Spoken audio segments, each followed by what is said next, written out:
Assalamualaikum warahmatullahi taala wabarakatuh. Kembali bersama channel Ubagian Inhil. Kali ini saya akan membahas seputar kurikulum baru perubahan setiap pelajaran, khususnya di jam pelajaran.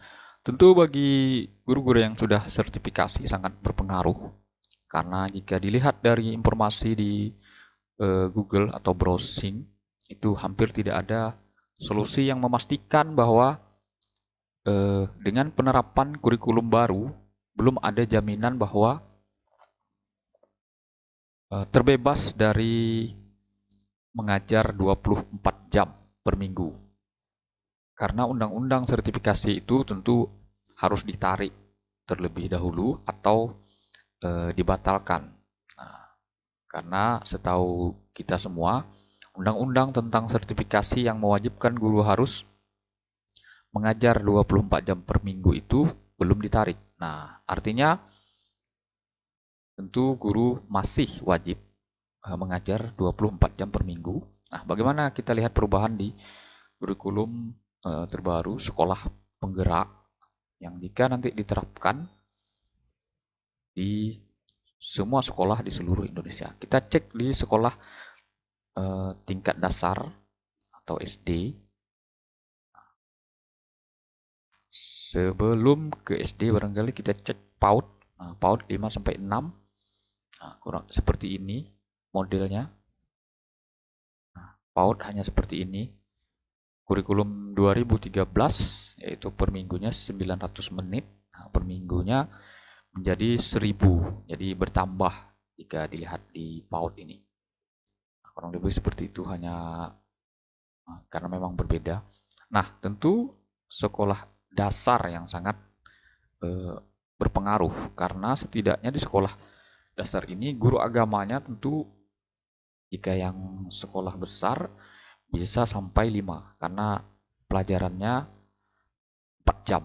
Nah, ini sekolah dasar. Nah, kita cek di kelas 1. Nah, yang awalnya 4 jam di kurikulum 2013 atau Kurtilas itu agama 4 jam. Nah, yang akan berubah di sekolah penggerak, nah, di sini kurikulum sekolah penggerak, maka berubah menjadi 3 jam. Artinya yang awalnya 4 jam menjadi 3 jam, khusus di agama Islam dan semua agama lain juga sama. Termasuk di sini pelajaran lain juga di sini ada PPKN yang awalnya 5 jam menjadi 4, bahasa Indonesia yang awalnya 8 menjadi 6. Nah, maka akan berpengaruh kepada guru yang ada di sekolah tersebut. Nah, misalnya di suatu sekolah itu ada guru agamanya misalnya 3, yang pada saat ini hanya lebih 4 atau bahkan pas, bahkan misalnya hanya lebih 8 jam. Nah, itu misalnya pas hanya 3 orang guru. Namun, jika dikurangi 1 jam, maka yang awalnya adalah misalnya 50 jam, dibagi dikurang 1 berarti hanya tersisa 3 kali sekian. Nah, jika misalnya 10 berarti 30. Berarti hanya bisa 1 orang guru menempati dari 10 kelas tersebut. Namun jika 4 kali 10 kan 40. Sudah hampir 2 orang guru. Nah, kurang lebih seperti itu. Jadi sangat berpengaruh di eh, guru yang sudah sertifikasi tentunya. Nah, namun memang ada solusi-solusi yang lain. Misalnya dari 3 guru tadi sudah lebih, dia hanya mendapatkan sisa saja misalnya dari teman yang senior. Misalnya mendapat hanya 3 kali 4 misalnya, 12 jam. Maka dia harus mencari 12 jam di jam tambahan yang lain yang diakui tentunya di Dapodik. Nah, kalau guru agama tentu juga harus diakui di akun siaga. Nah, karena guru agama ini datanya berada di dua tempat. Nah, ini kehebatan guru agama. Di Dapodik juga dituntut harus linear dan 24 jam.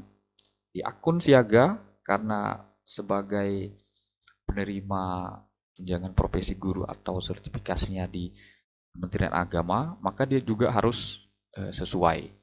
Misalnya harus menambah wali kelas, berarti 2 jam. Pembina kesiswaan, pembina ekskul berarti 2 jam. Terus lagi piket 2 jam. Nah, misalnya pembina rohis misalnya 2 jam, berarti 2 kali 4, 8. Nah, tinggal mencari apa lagi. Misalnya kepala perpustakaan barangkali atau kepala laboratorium yang lain. Yang intinya tidak menghilangkan guru tersebut mengajar 24 jam. Nah, ini perubahan di kurikulum sekolah penggerak di sini yang tengah. Nah, ini kurikulum sebelumnya yaitu Kurtilas. Mungkin itu saja Bapak Ibu, semoga bermanfaat. Nah, jadi kita sama-sama memikirkan bagaimana solusinya, siap-siap mengambil ancang-ancang barangkali untuk mengantisipasi kekurangan-kekurangan jam jika Bapak Ibu atau kita yang sudah sertifikasi tentunya. Demikian saya akhiri. Wassalamualaikum warahmatullahi taala wabarakatuh.